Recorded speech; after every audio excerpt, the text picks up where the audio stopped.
Hello, hello, hello. Welcome to Inner Conquest, the world's greatest modern metaphysics channel. I'm your host, Jacob Edens, and today we're going to be discussing the interdisciplinary aspect of understanding metaphysics. So when you look at metaphysics, what you're really looking at is hidden physics, right? So when you start to ask the question, why does this world operate in the way that it operates? It opens up a whole different spectrum for questioning how and why things occur, right?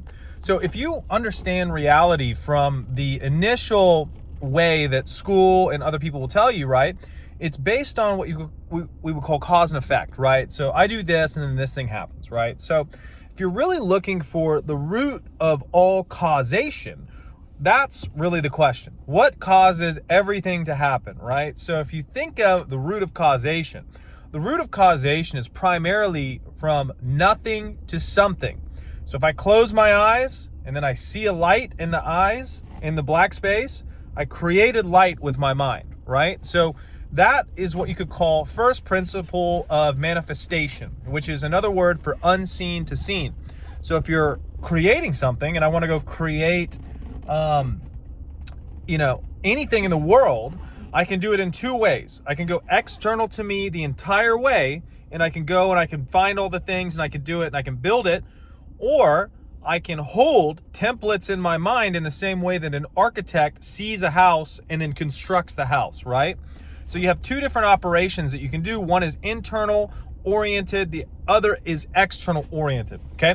So what happens many times is we get trained into the external oriented exclusively type of dynamic, right? So we see everything as external, which does what? Makes us a small participant in this big thing in which we have to go and control things, coordinate things, stockpile things, plan for contingencies, etc., right? So when you eventually run out of gas from that external orientation, because it's not what you would call primary causation, right? Everything external to you is already created. So if you create something with an external element exclusively, you're working with something that has already been created. You're not creating it from first cause. In the same way where if you shut your eyes, you look into the abyss, and then you see a sun lighting everything up, you are creating that through Genesis. That is creative manifestational Genesis, meaning that there was no sun, now there's a sun in your imaginative, what you could call fourth dimensional reality, okay? So when you're understanding metaphysics, what you're looking for initially is to understand primary causation, right? So you could call that, if you're using Neville Goddard's lexicon, pearl of great price.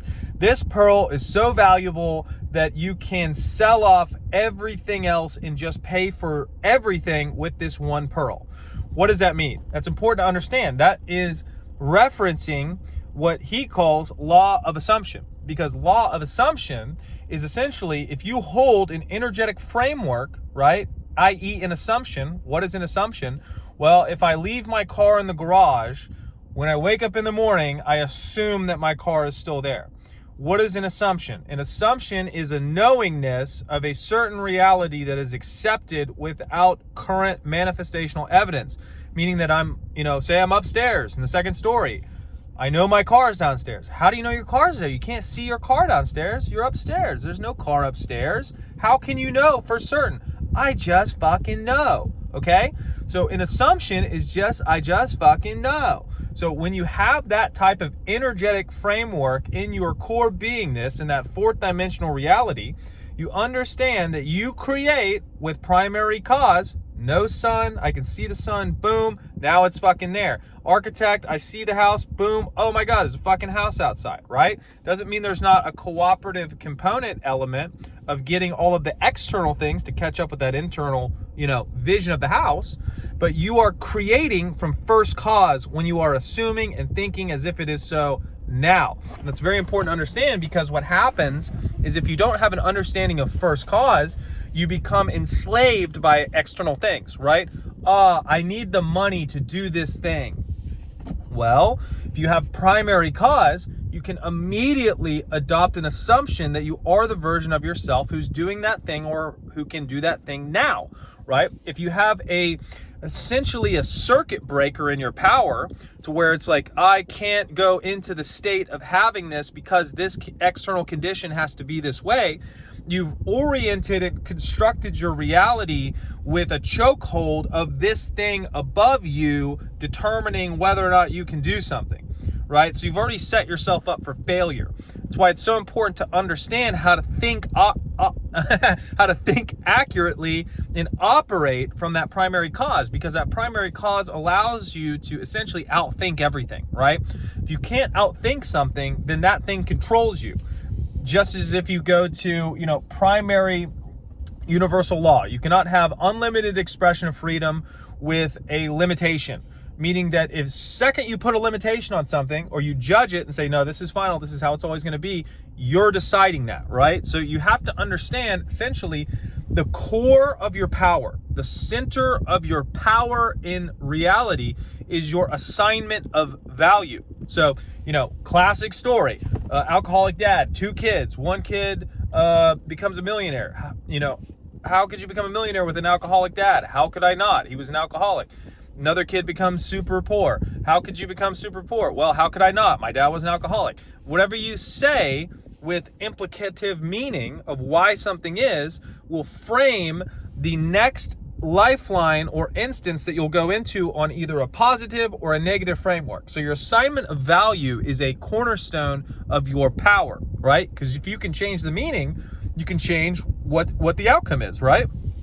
But if you judge it and say, no, this is final, this is how it is, you're still exercising your will, you're still exercising your power, but you are retarding the evolution of that thing, right? You're saying, nah, this can't get any better, this is fucked. And don't get me wrong, I do this shit all the time, right? We're living in a world of fucking limitations. So you try to do something and you're confronted with your old awareness and expectations and assumptions that you then overcome. So you're always overcoming.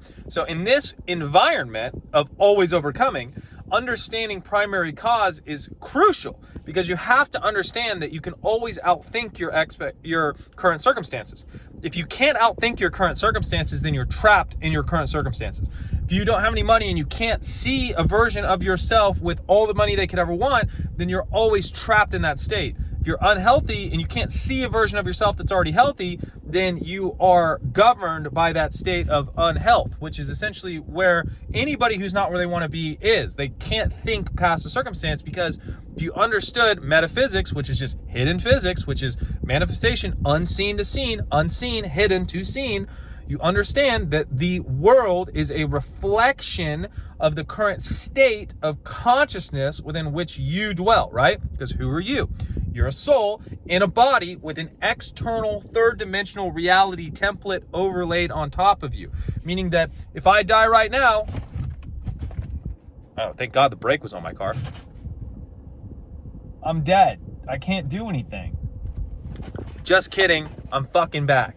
So no, your body is worthless without you in it. Just like this reality without you in it. That's why people say that you're the source of your reality, because you're literally a fucking battery. That's why your body really likes salt water, because it's a fucking battery. So anytime you're in an environment, a circumstance, or an interaction, you are a generative power source for that thing. You have life force flowing through you. Look at the studies of individuals when they leave houses. The houses decay faster because your energy sustains all things, right? That's what you got. You got power. So when you have belief in a second cause, you make that second cause a very real reality. If you say, I'm worried, I don't have enough money, I can't do this, you create that fucking reality, okay? It's not to say that it's not real. It's not to say that you can't live in a reality where you don't have enough money or you're sick all the time. You totally can. But you create that through your acceptance of it, right? You create that through dwelling in a chronic state of consciousness that is what you would call unfavorable or a non-fulfillment reality. So once you decide, fuck that bullshit, I'm going to live in a fulfillment reality. Why? Number one, fulfillment realities feel way fucking better. It's way better to be healthy all the time than it is to be sick all the time. Unless you're intentionally making yourself sick because you know that as you get sick, you also form the antithesis of that and make yourself stronger in the same way that you weight train, you get a little sore. Unless you're doing it with that fucking intention, you're unconsciously accepting illness and you're perpetuating that in your world. And anything that anybody says, oh, but you couldn't help it because of this. Well, how could I not? My father was an alcoholic, right? So you assign the value to everything. You often assign value to things that are not in your favor. So when you go into a fulfillment reality, you really have to start thinking like a winner. Like, no, I win at everything. No, everything works out for me. No, everybody has my best intentions, right? And you will run up against your old unconscious biases, assumptions, thoughts, and beliefs made manifest that are not that when you decide to work in harmony with your ideal reality. Because the reason that you're even doing this is because you have aspects of your reality that aren't the way you want them to be. So once you change internally to the version that you want, those old aspects of reality will confront you. And they'll fucking G-check you. They say, nah, you said you were healthy. Why is this happening, right? And you go, nah, motherfucker, I'm healthy, right? And you bulldoze through it in the same way that if you have a negative circumstance that you accept, even though everything is good around you, oh, I'm so fucking poor. Well, how much fucking oxygen is around you? What is really the only thing you need is like oxygen, water, and food, and there's a shit ton of it everywhere, right? But if you're like, like you're going against the abundant principle of reality, in complete denial of external reality of abundance in other areas and just hyper-focusing on one thing that you have decided can't get any better and you're dwelling in that negative emotion. Why do you do that? Well, because we got trained into that by a fucking slave system. So now we're getting out of that. So you understand first principle causation. You understand that what God's name is I am. I am this. I am that. I am not. I am this. So your identity and your self-concept is primary, right? The reason it's primary and your reality is primary is because if you don't have any water in your bucket and somebody else is thirsty, can you give them water? No, you're gonna sit there and fucking die with them. So you have to get your reality up to your standards or else you won't want to fucking be here. This place will suck fucking dick. It's not fun to live in this place in a non-fulfillment reality. You got to get everything the way you want it. And I'm here to tell you, you can definitely do that. You can get your money, you can get your health, you can get your appearance, you can get your relationships, you can get your freedom, financial freedom, time for it. You can get it all, right? But that all starts with primary cause of assumption. I am the version I want to be now, and I am the version who has what he or she wants now, right? You establish that as a foundational consciousness bedrock, and you do not deviate from that. You say, no, I am always the version I want to be, and I always have what I want to have. And you start with that generalized assumption as a fucking baseline.